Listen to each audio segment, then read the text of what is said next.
Frequent ballistic missile launches and 3 nuclear tests since January 2016 demonstrate that North Korea has developed the technology required for missiles capable of targeting US assets in the region, including bases on Guam and at least Alaska on the US mainland.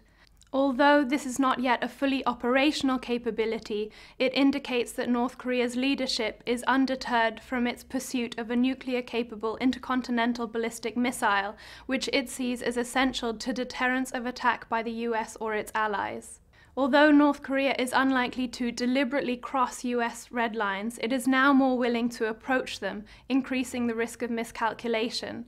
In addition, the shortening periods between deliberately provocative acts adds to this the risk of unintended escalation. Statements by high-level US officials making reference to consideration of military options indicate a departure from past administrations' policy of restraint, acknowledging the failure of diplomacy and strategic patience to slow down, much less to stop, the momentum of North Korea's nuclear weapons development. Moreover, they indicate that the threshold has lowered for US preemptive military action as opposed to in response to North Korean aggression. Notwithstanding US references to military options, it still hopes to halt North Korea's nuclear weapons development by putting pressure on it through China, North Korea's only ally.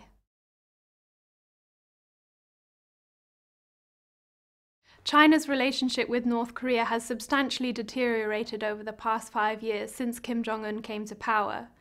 The timing of North Korea's weapons tests in May and September, while Beijing was hosting high-profile conferences, point to North Korea's leadership deliberately attempting to embarrass or punish China for its support of further sanctions in the UN Security Council.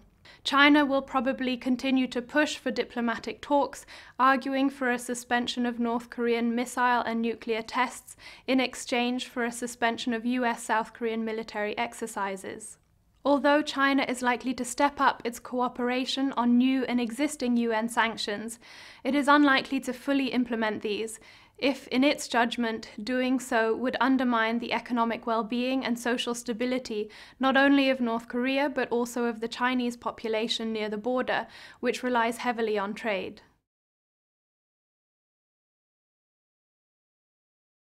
Japan and South Korea are likely in the short term to call for an increase in temporary US deterrent military deployments to the region, and in the long term seek to increase their domestic offensive and defensive capabilities. For example, after North Korea's nuclear test on the 3rd of September, South Korea's National Security Advisor said his government would discuss with the United States the forward basing of their most powerful tactical weapons.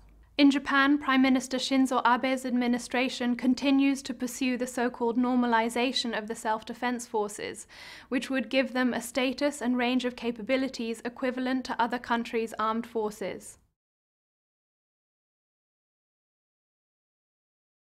War on the Korean peninsula is still unlikely. However, an intensification of incidents and perceived unpredictability on both sides increases the risk of unintended conflict. Both the United States and North Korea have explicitly stated their readiness to take preemptive military action if they perceive themselves to be under immediate threat. In this kind of brinkmanship, the potential for miscalculation is high, particularly with regard to what constitutes imminent hostile intent by the other side and how they would likely respond to any given, potentially escalatory action.